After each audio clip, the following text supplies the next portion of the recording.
Allez, messieurs, dames.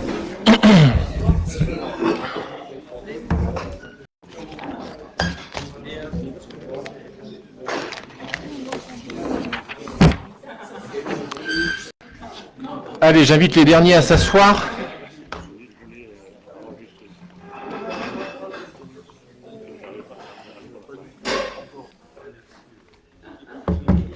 Bon, merci à tous d'être là ce soir. Ah.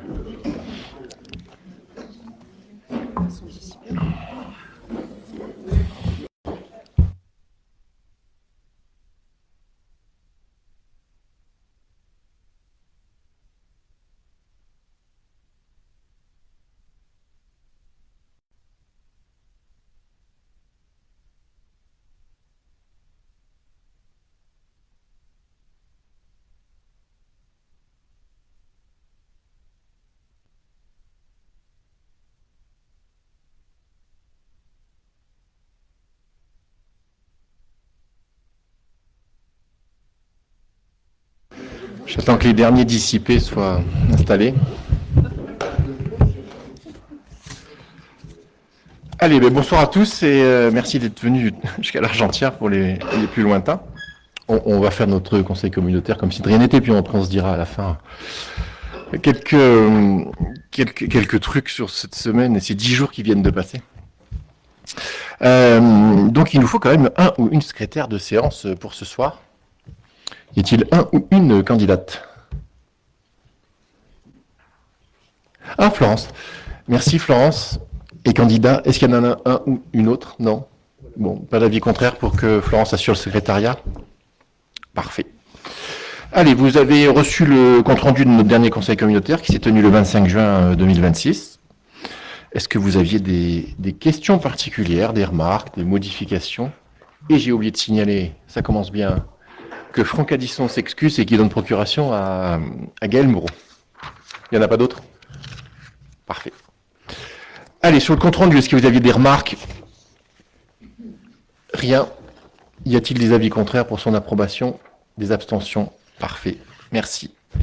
Je n'ai signé aucun dossier dans le cadre de ma délégation depuis le dernier conseil communautaire. Et je vous propose qu'on attaque directement par les délibérations. Donc la première concerne l'élaboration d'un pacte de gouvernance. Donc à chaque début de mandat, on doit valider un pacte de gouvernance. Donc on a repris dans la rédaction ce qui était fait jusqu'à maintenant, puis on a rajouté des choses qu'on avait pu se dire depuis le début. Donc il y a quelques points que je voulais souligner. Donc le pacte de gouvernance, c'est par principe la définition d'une méthode de gouvernance commune pour le mandat qui va nous mener jusqu'en 2033. Sans modification des compétences. L'idée est d'affirmer des valeurs de gouvernance, de confiance, de solidarité, de proximité, de transparence et de co-construction. De renforcer le dialogue entre la communauté de communes et les communes membres. De mettre en place un conseil d'orientation pour débattre des grandes orientations stratégiques avant les décisions. De remplacer les commissions thématiques par des comités techniques ouverts aux conseillers communautaires et sur inscription à l'ensemble des conseillers municipaux. De confirmer les bureaux statutaires qui sont composés des 8 maires, puisque les 8 maires sont ou présidents ou vice-présidents, qui assurera également la conférence des maires afin de simplifier la gouvernance. De formaliser un processus de préparation des décisions en associant les services, les COTEC, les conseils d'orientation, le bureau statutaire et le conseil communautaire, bref, tous les élus. De renforcer l'information des élus et développement de la dématérialisation des échanges, donc notamment pour les conseillers municipaux. Vous voyez que vous êtes destinataire d'un certain nombre de mails, voire de beaucoup de mails, mais je sais qu'il y en a qui les lisent, il y en a qui les mettent directement en indésirable, voire. Mais c'est souvent intéressant. Donc on va essayer aussi de dématérialiser ça pour que vous ayez accès à des choses plus faciles et uniquement peut-être à ce qui vous intéresse. Cette proposition de pacte de gouvernance, c'est aussi la promotion de la mutualisation et de la coopération entre les comités de communes et les communes, des services, des agents, du matériel, des groupements de commandes et des prestations. C'est un sujet auquel on était très attachés. Que vous puissiez avoir l'aide des agents de la communauté, parfois contre rémunération quand la mise à disposition de l'agent, ou en tout cas l'utilisation de l'agent est sur le long terme.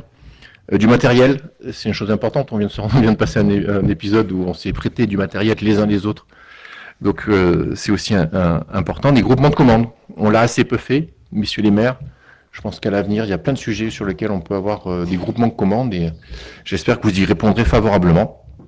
Et puis des prestations, mais ça, on le faisait déjà. On a aussi souhaité, enfin j'ai aussi souhaité que ce pacte soit évolutif, qu'il pourra être adapté tout au long du mandat en fonction des besoins du territoire et des évolutions réglementaires et évidemment de votre propre perception de ce pacte et de sa mise en œuvre. Voilà. Vous voulez que je vous le dise intégralement ou le résumé Merci. Ou le résumé que je viens de vous en faire vous suffit pour ceux qui l'ont lu. Oui. Est-ce que tu peux éclaircir, c'est-à-dire que les commissions précédents au mandat ne sont plus telles quelles, c'est des comités techniques. Ça veut dire que tous les conseillers communautaires peuvent participer sans inscription comme au préalable, ok, à n'importe quel moment, débarquer dans la commission, même s'ils n'ont pas été là pour les précédentes commissions. Ok. Et ça veut dire que, par contre, pour les conseillers municipaux, il faut qu'ils s'inscrivent lors de la convocation ? L'idée, c'est que sur les précédents mandats, vous nommiez globalement des conseillers municipaux sur les thématiques. Beaucoup étaient présents, mais aussi beaucoup étaient absents, ou qu'on n'a jamais vu. Voilà. Et ça crée des frustrations chez vos autres conseillers qui avaient envie de s'investir. Donc l'idée, c'est un test, on verra comment les choses, c'est pour ça qu'il faut que ce soit aussi évolutif, c'est que les conseillers municipaux, quand un ordre du jour sort, au moins 10 ou 15 jours avant, il a la possibilité de s'inscrire. S'inscrire, c'est pour que, si on est 10, c'est bien, si on est 20, il faut que la salle soit pas la même. Voilà. L'idée est de pas aborder des choses qui peuvent être gérées de manière purement technique, soit par les agents, soit par le président, soit par ses vice-présidents, soit pour le bureau, parce que ça n'a pas d'intérêt démocratique de débattre de certaines choses par moment. On peut se poser des questions, vous pouvez nous demander des comptes, mais qu'on décide à 10, si on achète des stylos bleus, des stylos verts, je caricature, mais ça n'a pas d'intérêt. Et qu'on recentre un peu sur des questions de fond, des projets, des propositions que le COTEC peut faire aux autres élus sur le travail. Voilà. Mais oui, inscription pour qu'au moins au début, on voit si on est 40 ou si on est 10. Voilà. Il y avait d'autres questions. Parfait. Ah.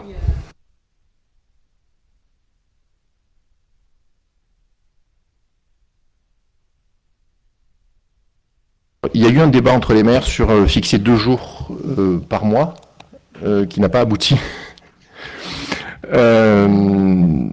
Donc c'est les vice-présidents et ceux qui en charge qui vont faire des propositions, mais 15 jours avant au moins. Voilà. Moi, j'aurais été plutôt partisan d'avoir 2 jours dans le mois où on sait que c'est. Mais globalement, comme il y a beaucoup de divergences entre les communes,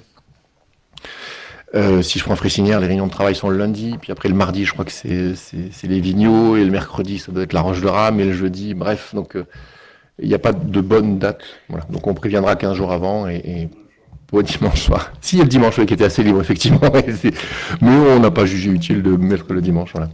Voilà, après, ça pourra être affiné et puis se dire qu'on donne une certaine régularité si vous vous organisez un peu autour de ça, mais il faut qu'on en reparle, nous, dans nos communes sur les dates. Voilà. Allez, est-ce qu'il y avait des avis contraires? Des abstentions? Merci. Allez, la délégation de compétences du conseil communautaire au président. Donc, c'est une délibération qu'on a déjà prise, mais que, suite au contrôle de légalité, on doit reprendre. C'est tout simplement dans la question des emprunts. On n'avait pas fixé de maximum sur lequel je pouvais contracter un emprunt. Et finalement, on l'a mis à 2 millions d'euros.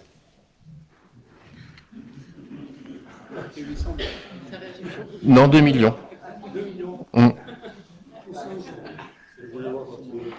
C'est bien. Je me dis, je suis confort, là. Voilà. Oui. Bon, globalement, c'est ce qu'il faut, hein, mais je vous rendais compte sur les sujets, donc il y a des consultations. Mais on parle de l'infini à 2 millions, je pense que c'est déjà voilà. Donc si vous n'avez pas d'opposition, on peut reprendre cette délibération, il n'y a que cette partie-là qui change. Voilà. Parce que tu n'as pas la bonne... Où as-tu marqué 800 000 ? C'est la ligne de trésorerie qui est différente de l'emprunt. C'est bon ? Merci. Allez, est-ce qu'il y a des avis contraires?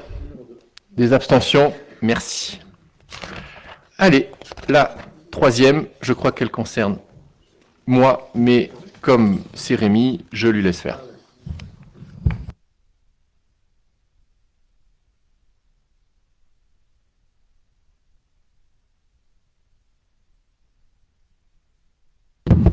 Merci. Alors, pour cette décision modificative sur le budget général, donc il y a en deux fois un changement d'écriture comptable. Donc, pour le reversement de la part de la taxe de séjour depuis Saint-Vincent, il avait été budgété au départ la somme de 220 000 euros au chapitre 011. Or, pour pouvoir transférer les fonds, il faut que les sommes soient au chapitre 014 en atténuation de produits. Donc nous voterons justement ce transfert de cette somme équivalente de chapitre en chapitre. Et puis pour la deuxième décision, on a un besoin pour les services d'ordures ménagères de compacteurs pour les emballages ménagers. L'achat d'occasion est évalué à 33 759 euros.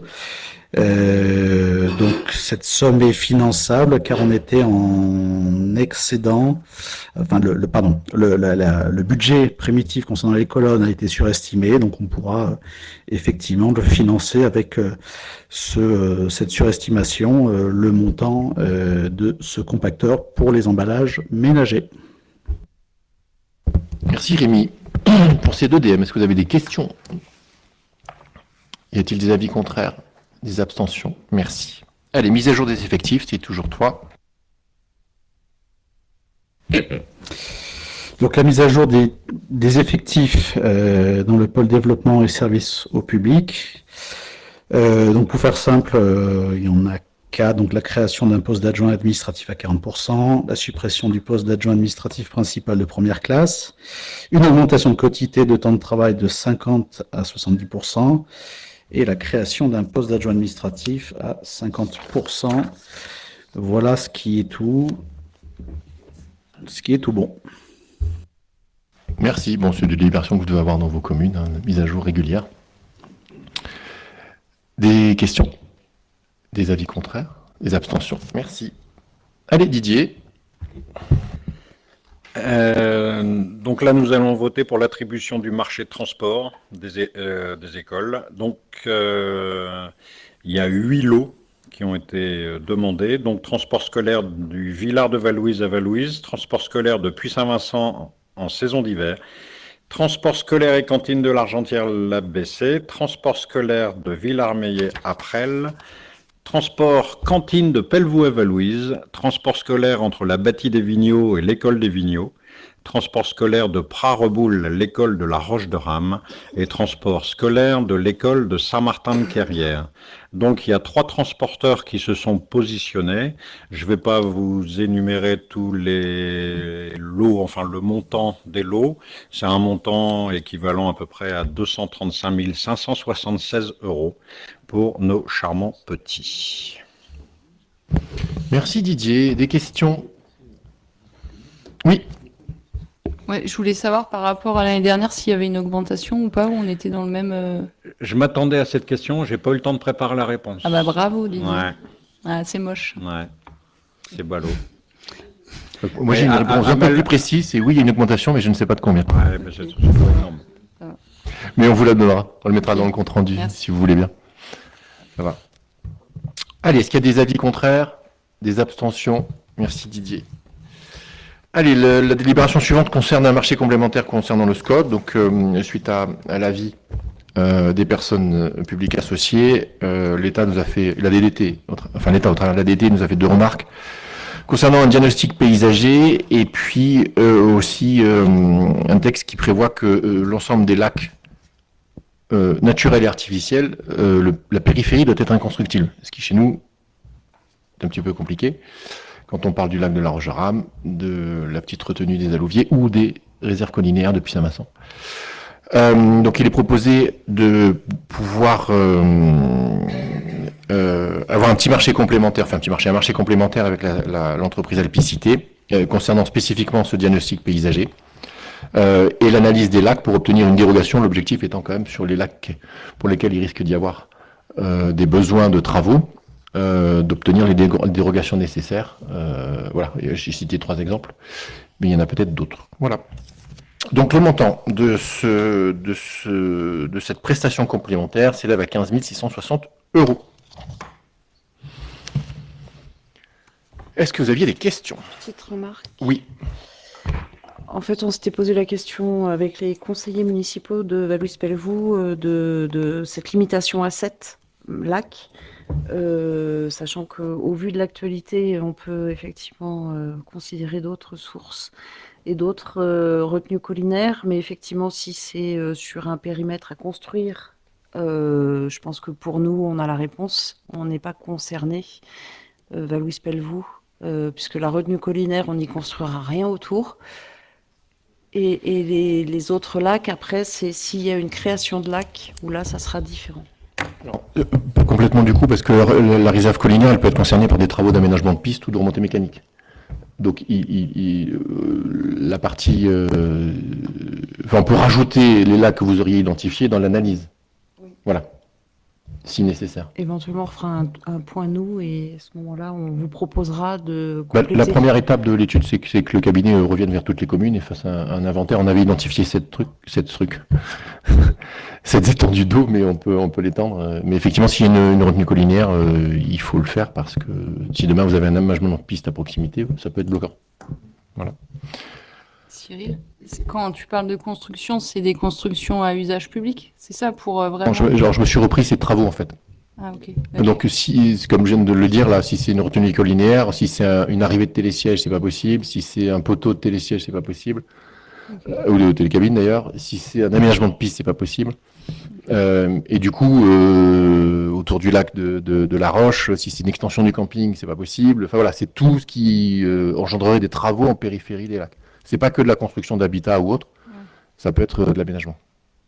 Okay. Et le but, c'est qu'on puisse faire de l'aménagement de travaux. Le but, c'est de faire l'inventaire de l'ensemble de nos lacs, déterminer ceux qui n'ont pas d'enjeu et qui n'en auront jamais, et déterminer ceux qui ont un enjeu pour lesquels on doit avoir une dérogation. Ok, voilà. Merci. Allez, est-ce qu'il y a des avis contraires? Des abstentions? Merci. Allez, la suivante concerne la convention du départemental France Service, et c'est Jacques.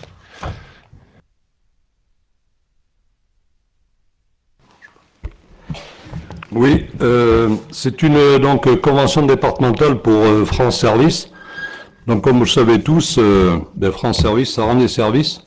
Donc, il y a une agence, une antenne à Vallouise-Pelvoux, et France Service est située donc à l'Argentière.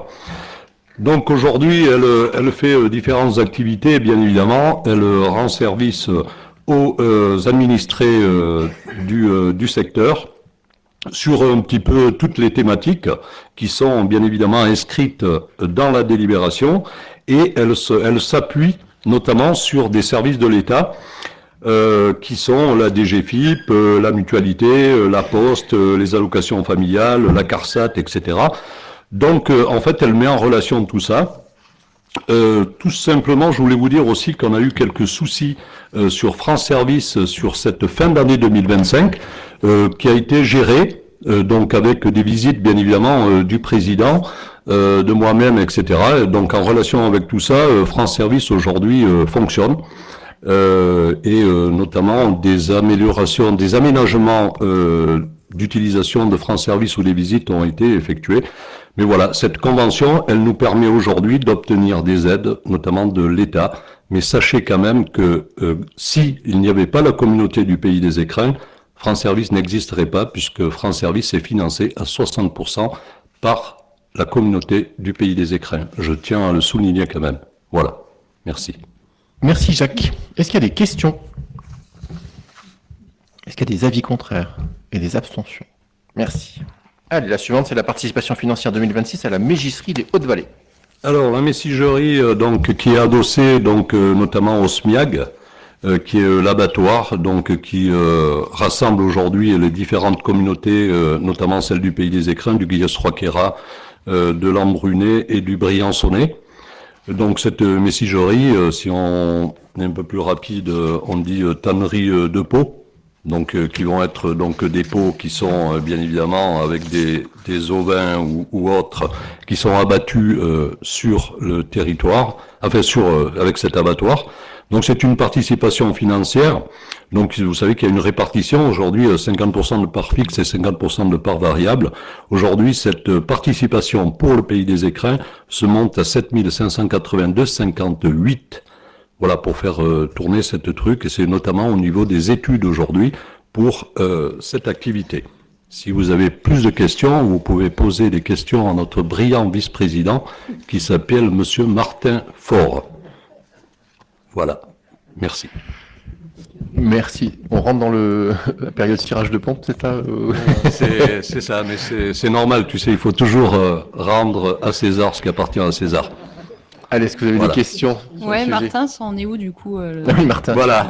Martin, vas-y, Allez. maintenant explique On ce a qu'est vu la la médecine décision du du travail. conseil communautaire court, là. Merci, merci Jacques. Bon, il m'avait prévenu avant, mais bon, c'était marrant. Donc la mégisserie, donc ça va être 2 structures complètement différentes, portées par le SMIAG sur les 2. Donc vraiment l'abattoir sera pas lié à la mégisserie, ça c'est important de le rappeler. Ça sera aussi 2 exploitants différents. Il y aura 2 DSP dessus. Globalement, c'est un peu les mêmes acteurs, hein, faut se le dire aussi, mais c'est quand même pas 2 structures différentes. Et donc du coup, là aujourd'hui, donc le terrain, il y a un accord. Alors je sais plus, si c'est signé au notaire, mais en tout cas, le terrain, il va être dans la zone à côté dans la zone qui est en face de l'Intermarché là. Vous voyez à Guillestre, à l'entrée de Guillestre. J'ai oublié son nom de la zone, désolé. Donc ça, le terrain, donc il appartenait à la communauté de communes du Guillestre 3, donc ça, il y a eu un accord avec le SMIAG, donc ça, l'acquisition est faite ou est en cours, je sais pas exactement. Après, donc dans l'idée, on va faire globalement une coquille, c'est-à-dire un bâtiment qui sera avec une... Dans l'idée, c'est toujours pareil, c'est de se dire que si des fois il viendrait avoir quoi que ce soit pas quelque chose qui soit bloquant.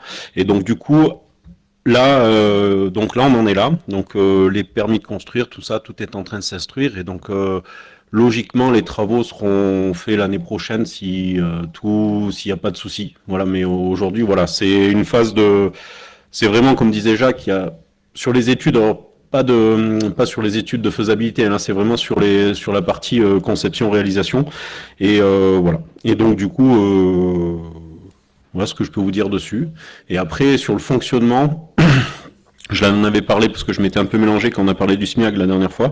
Donc là, il y a vraiment 2 comptes qui vont être faits. C'est-à-dire que les 2, ça sera 2 budgets distincts, de façon à qu'on s'y retrouve et que je pense que même pour vous, quand on vous présentera des choses qui concerneraient la mégisserie ou le SMIAG, ou l'abattoir en l'occurrence, on puisse bien dissocier les deux et que vous sachiez sur quelle partie on met les sous.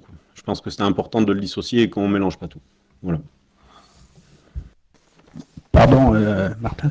La zone du Villard, donc, à laquelle tu as fait référence, il me semble qu'une mégisserie, ça a quand même un peu des odeurs. Vous avez pensé à ça parce qu'elle est quand même pas mal habitée, cette zone. Alors moi, personnellement, j'y ai pas plus pensé. Après, là, ce qu'il faut voir, c'est que ça va être uniquement des pots. Hein, donc, c'est-à-dire qu'il y aura, je pense, pour avoir quand même un peu travaillé dans l'agriculture, quand on fait de l'abattage, c'est vraiment tout ce qui est partie viscère et autres qui sentent vraiment.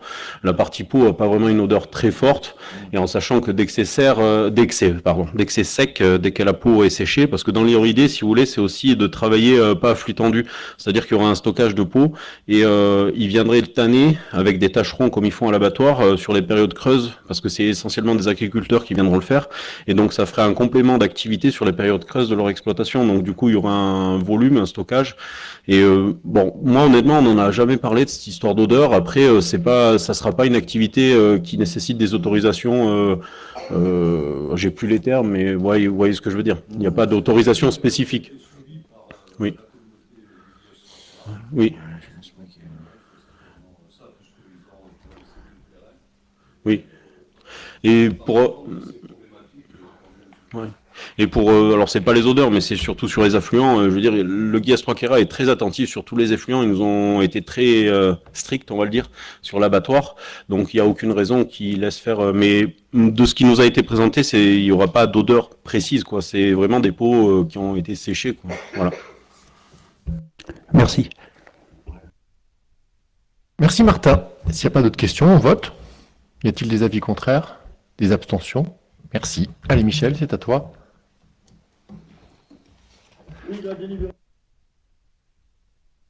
Excuse-moi. Oui. La délibération suivante donc, porte sur l'approbation du règlement intérieur. Ce qu'il faut savoir, c'est que ce règlement intérieur doit être adopté. C'est une obligation. Voilà. En gros, on va pas le lire, hein, mais il fixe le cadre qui régit le fonctionnement de l'école de musique. Voilà. C'est important que nous l'adoptions, par exemple, parce que ça permet, par exemple, de rembourser, entre autres, et assez rapidement, quelqu'un qui n'a pas pu assister à l'ensemble de l'année scolaire en cours, et qui donc permet de pouvoir mettre en œuvre le remboursement qui est prévu justement dans le cadre du règlement intérieur, entre autres. Voilà. Donc si vous l'avez parcouru, je vous laisse éventuellement nous faire nos remarques. Merci Michel. Est-ce que vous aviez des questions, des remarques? Des avis contraires, des abstentions? Merci. Bon ben voilà, le conseil, en tout cas dans ses délibérations, est terminé.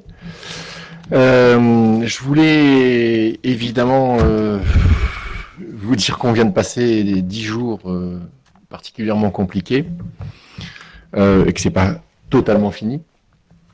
Oui. Vous remercier toutes et tous